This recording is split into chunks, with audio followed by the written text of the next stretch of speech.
Assalamualaikum warahmatullahi wabarakatuh. Kami dari tim Audit 3 ingin mempresentasikan laporan hasil audit investigasi pada Pertamina Energy Trading Ltd atau Petral. Di sini kami akan menjelaskan dasar penugasan audit, di mana ada surat perjanjian kerjasama antara Pertamina dengan Kantor Akuntan Publik Kordamenta tentang pekerjaan audit investigatif dengan nomor 015 Lek KAP 2015. Di mana surat perjanjian ini dibuat pada hari Rabu tanggal 1 bulan Juli tahun 2015 bertempat di Singapura telah ditandatangani perjanjian kerjasama antara Dwi Sojipto dalam hal ini bertindak selaku Direktur PT Pertamina yang beralamat di Jalan Medan Merdeka, Gambir, Kecamatan Gambir, Kota Jakarta Pusat, Daerah Khusus Ibu Kota Jakarta, untuk selanjutnya disebut sebagai pihak pertama. Tim audit Kordamenta dalam hal ini bertindak selaku penanggung jawab Kantor Akuntan Publik Kordamenta yang beralamat di Civil Tower level 52 Sively Square, Sydney, untuk selanjutnya disebut pihak kedua. Dengan beritikat baik, kedua belah pihak sepakat untuk mengadakan perjanjian kerja dengan ketentuan-ketentuan tercantum dalam pasal-pasal berikut ini. Yang pertama ada pasal 1 ruang lingkup. Pihak pertama memberikan tugas kepada pihak kedua untuk melakukan pekerjaan sebagai berikut. Yang pertama melakukan audit laporan keuangan pada Pertamina periode Januari 2012 sampai Mei 2015. Yang kedua menyampaikan laporan audit forensik sebagai hasil pekerjaan di atas kepada pihak pertama. Yang ketiga mendalami sejumlah transaksi penggadaan minyak dan BBM impor. Untuk pasal kedua yaitu jangka waktu. Jangka waktu penugasan oleh pihak pertama pada pasal 1 di atas terhitung mulai tanggal 1 Juli 2015 dalam hal mana semua dokumen atau data keuangan dan informasi yang diperlukan telah diserahkan oleh pihak pertama. Selanjutnya penyerahan laporan audit yang disertai pemberian pendapat atau opini sebagai hasil penugasan pada pasal 1 ayat 2 di atas pada tanggal 30 Oktober 2015. Selanjutnya isi surat kedua, di mana ada pasal ketiga, honorium, besarnya honorium untuk pekerjaan pada pasal 1 di atas dengan rincian audit laporan keuangan 13,7 miliar. Terus jumlah tersebut sudah termasuk PPN dan PPh yang dikenakan sehubungan dengan honorium di atas yang dipungut pihak kedua. Untuk pasal keempat ada pembayaran honorium. Pihak pertama akan membayar honorium secara tunai kepada pihak kedua dengan rincian sebagai berikut. Yang pertama, sebesar 60% dibayar saat surat perjanjian kerja ini ditandatangani oleh kedua belah pihak. Sebesar 40% dibayar saat final laporan audit forensik diserahkan oleh pihak kedua kepada pihak pertama. Untuk pasal kelimanya ada penyelesaian perselisihan. Apabila terjadi perselisihan sebagai akibat dari pelaksanaan perjanjian kerja ini, kedua belah pihak sepakat untuk menyelesaikannya secara musyawarah. Selanjutnya pasal ke-6, lain-lain, hal-hal yang belum tercantum dalam pelaksanaan perjanjian kerja ini akan diselesaikan bersama oleh kedua belah pihak dan dituangkan dalam ketentuan tambahan yang disetujui bersama dan merupakan bagian yang tidak terpisahkan dari surat perjanjian kerja ini. Untuk pasal terakhir, pasal ke-7, penutup, surat perjanjian kerja ini berlaku sejak ditandatangani oleh kedua belah pihak dan berakhir setelah terpenuhnya hak dan kewajiban dari kedua belah pihak. Nah, surat perjanjian kerja ini dibuat dalam rangkap 2 dari 2 halaman bermaterai cukup serta mempunyai kekuatan hukum yang sama. Selanjutnya,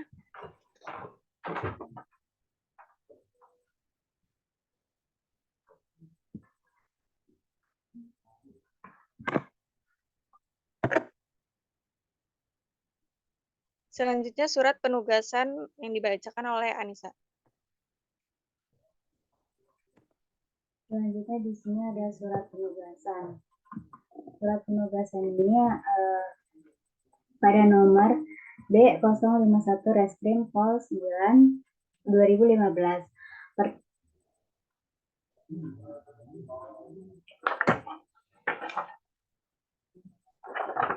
Pertimbangan guna kepentingan penyelidikan dan penyidikan tindak pidana hasil laporan audit investigasi bahan bakar minyak PT Pertamina di wilayah hukum Polda Jakarta Selatan, maka perlu dikeluarkan. Dasar 1, yang pertama itu Undang-Undang Nomor 8 Tahun 1981 tentang Hukum Acara Pidana. Yang kedua, ada Undang-Undang Nomor 31 Tahun 1999 tentang Pemberantasan Tindak Pidana Korupsi. Yang ketiga, Undang-Undang Nomor 30 Tahun 2002 tentang Komisi Pemberantasan Tindak Pidana Korupsi. Yang keempat, yaitu ada Undang-Undang Nomor 8 Tahun 2010 tentang Pencegahan dan Pemberantasan Tindak Pidana Pencucian Uang. Di sini ada perintahkan. Diperintahkan kepada Rizky Syahramdani Bribtu dengan nomor 9602 0615.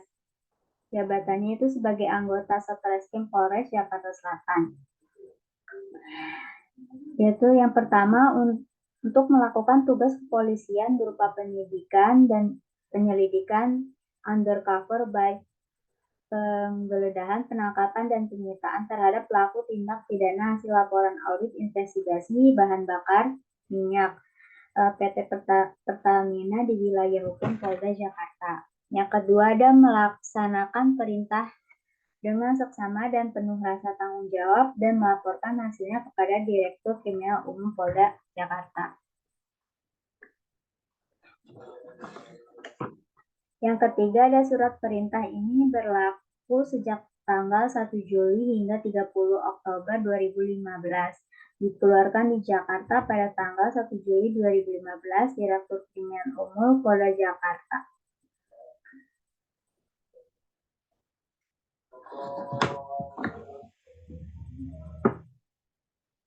Selanjutnya, kami akan membahas sasaran dan ruang lingkup. Yang pertama ada pengungkapan fakta dan proses kejadian. Kedua ada sebab dan dampak penyimpangan. Yang ketiga ada penentuan pihak-pihak yang diduga terlibat. Dan yang terakhir bertanggung jawab atas penyimpangan yang terjadi. Untuk objek yang diaudit, di sini audit investigasi dan forensik ini dilakukan di anak perusahaan PT Pertamina Persero, yaitu Pertamina Energy Trading atau Petral bertempat di Singapura. Nah, Petral ini berdiri pada tahun 1996 dengan nama PT Petral Group dengan dua pemegang sahamnya dari Petra Oil Marketing Corporation Limited yang terdaftar di Bahama dengan kantornya Hong Kong, serta Petra Oil Marketing Corporation yang terdaftar di California, Amerika Serikat.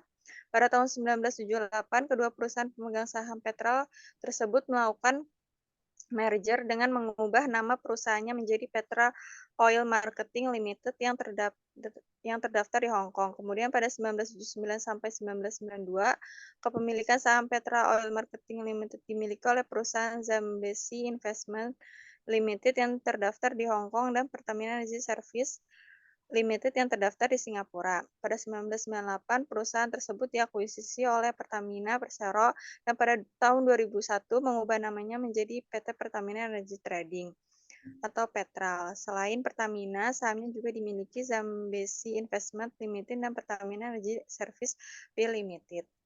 Selanjutnya ada materi temuan. Di sini jenis fraudnya itu ada aset misappropriation atau penyalahgunaan aset suatu instansi berbentuk kas atau non-kas yang dicuri maupun digunakan untuk keperluan pribadi tanpa izin dari suatu instansi.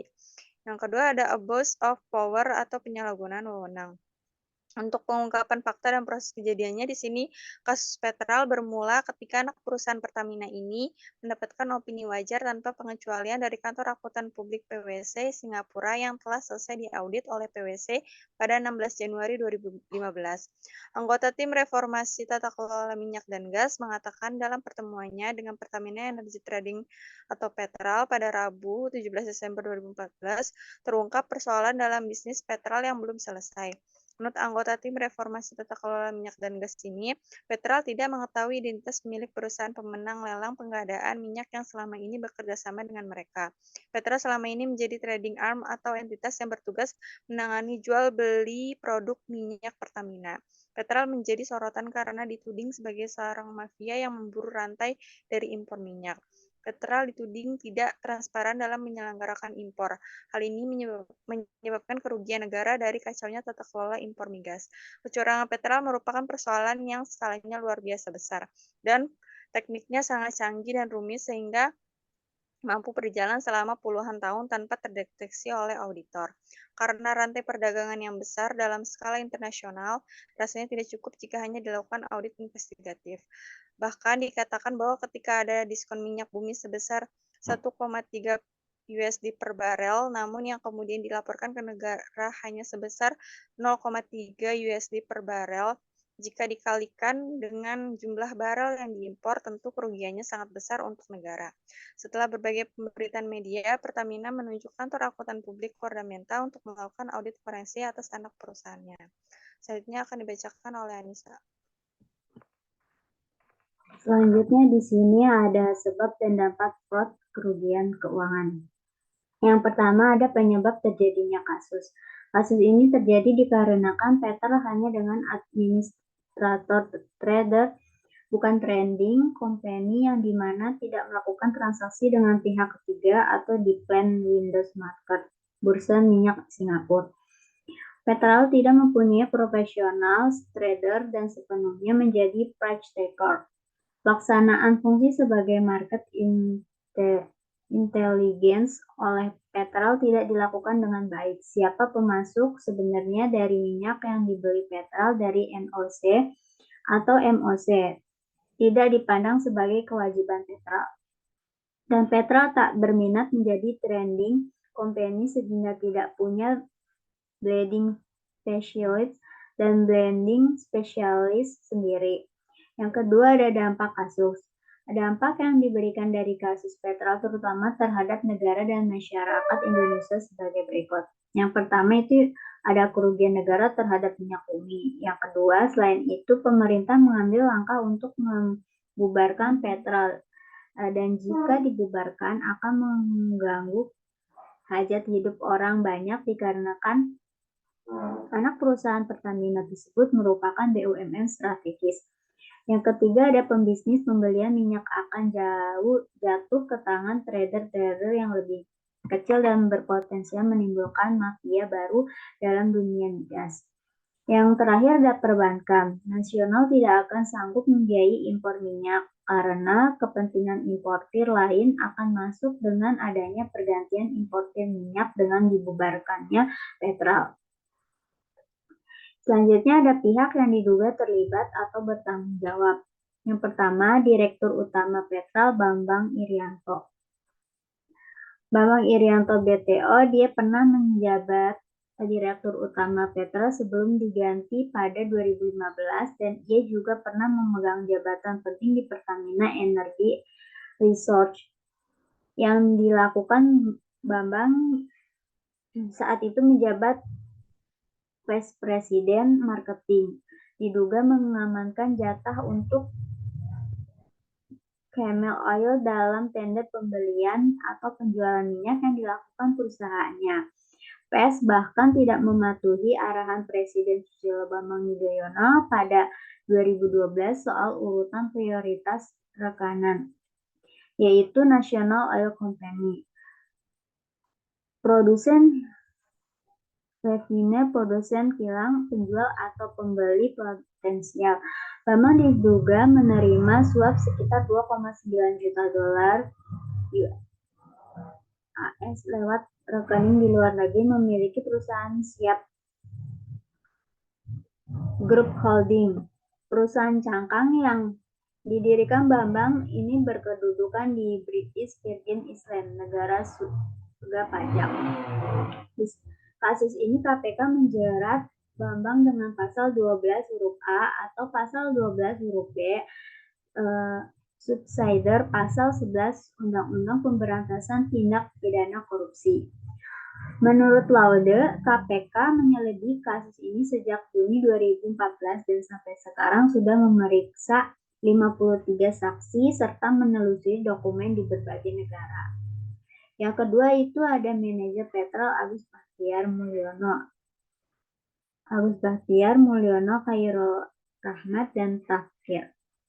4 orang ini memiliki jabatan di level manajer yang sebelumnya pernah bekerja di Petrol.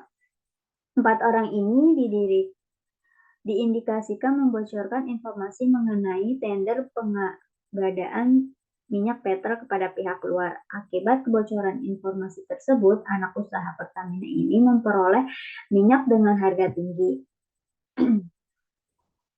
Selanjutnya ada bukti yang diperoleh. Yang pertama itu inefisiensi rantai suplai yang meningkatkan resiko mahalnya harga crude dan produk. Yang kedua, kebijakan Petrol dalam proses pengadaan kebocoran informasi rahasia dan pengaruh eksternal. Yang ketiga, terdapat surat elektronik, email, maupun obrolan via sosial media membocorkan informasi terkait patokan harga dan volume bahan bakar minyak BBM. Yang keempat, terdapat jaringan mafia minyak dan gas migas. Telah menguasai kontrak suplai minyak senilai $18 miliar atau sekitar 250 triliun selama 3 tahun. Yang kelima, adanya penguasaan kontrak oleh jaringan tertentu. Hal ini menambah panjang rantai suplai sehingga harga beli minyak kurang kompetitif. Yang keenam, adanya pengaturan volume minyak mentah dan BBM oleh Petrol kepada perusahaan minyak nasional. Yang ketujuh, kebocoran informasi rahasia dalam proses pengadaan seperti patokan harga dan volume minyak impor Petrol. Yang kedelapan, ada pihak eksternal di luar manajemen Pertamina dan Petrol Group yang membuat harga minyak ke Indonesia menjadi lebih tinggi. Yang kesembilan, ketika melakukan impor zat api disebutkan bahwa tender zat api lebih mahal $12,3 per barel dibandingkan harga yang seharusnya. Total impor zat api saat ini 600 barel. Selanjutnya di sini ada kesepakatan dan pelaksanaan tindak lanjut dengan objek yang diaudit. Pelaksanaan tindak lanjut atas hasil laporan audit investigasi untuk proses pengadilan yang dilakukan pada bulan 1 Juli hingga 30 Oktober 2015. Yang terakhir adalah kesepakatan dengan pihak instansi penyidik kepolisian. Hasil laporan audit investigasi akan diserahkan kepada pihak kepolisian untuk dapat ditindaklanjuti kepada terduga pelaku fraud yang merugikan perusahaan. Selanjutnya dibacakan oleh Vicky. Selanjutnya di sini di bab 3 ada simpulan dan rekomendasi. Simpulannya itu yang pertama, terdapat jaringan mafia minyak dan gas atau migas telah menguasai kontrak suplai minyak senilai 18 miliar US dollar atau sekitar 250 triliun rupiah selama 3 tahun. Lalu juga terdapat surat elektronik yaitu berupa email maupun obrolan via sosial media yang membocorkan informasi terkait patokan harga dan volume bahan bakar minyak BBM. Lalu yang terakhir adanya penguasaan kontrak oleh jaringan tertentu. Hal ini menambah panjang rantai suplai sehingga harga beli minyak yang kurang kompetitif. Lalu rekomendasinya itu seharusnya tender penjualan dan pengadaan impor minyak mentah dan BBM tidak lagi oleh Pertamina Energy Resources atau PES, melainkan dilakukan oleh ISC atau Integrated Supply Chain Pertamina. Lalu rekomendasi yang kedua itu ada mengganti secepatnya manajemen Petrol dan ISC dari tingkat pimpinan tertinggi hingga manajernya. Lalu yang ketiga, Pertamina seharusnya melakukan berbagai upaya perbaikan seperti perbaikan proses bisnis dalam pengadaan minyak dan produk minyak, meningkatkan aspek keterbukaan dan compliance, serta evaluasi terhadap para mitra penyedia minyak mentah dan produk minyak. Lalu di sini ada timeline auditnya. Di sini dari tanggal 23 Juli tahun 2015 sampai 25 Agustus tahun 2015. Di minggu ke-1 ini tanggal 23 ada paparan manajemen dan pengenalan tim. Lalu di tanggal 24 sampai 27 itu ada pengenalan perusahaan dan kasus, pemetaan 5W dan 2H, lalu ada pengumpulan bukti dan fakta. Selanjutnya di minggu kedua dan ketiga di tanggal 29 Juli ada paparan proses telaah awal, dan juga di tanggal 5 Agustus 2015 ada paparan progres midterm dari tanggal 5 hingga tanggal 10 Agustus. Lalu ada pendalaman dan klasifikasi masalah itu dari tanggal 29 Juli hingga tanggal 10 Agustus. Lalu pengecekan bukti fakta juga sama di tanggal 29 sampai tanggal 10 Agustus. Interview dan observasi, lalu yang terakhir itu ada exit meeting yang dilakukan pada tanggal 10 Agustus 2015. Lalu di minggu ketiga dan keempatnya itu ada evaluasi bukti dan fakta dari tanggal 29 Juli sampai tanggal 10 Agustus. Lalu di minggu kelima, di minggu 4, 5, dan 6 yaitu ada perhitungan kerugian fraudnya, yaitu dari tanggal 5 Agustus sampai tanggal 24 Agustus. Yang terakhir itu di minggu ke-7 itu ada draft report, yaitu yang dilakukan pada tanggal 19 Agustus sampai 24 Agustus. Sekian presentasi dari kelompok tim audit 3. Kurang lebihnya mohon maaf. Wassalamualaikum warahmatullahi wabarakatuh.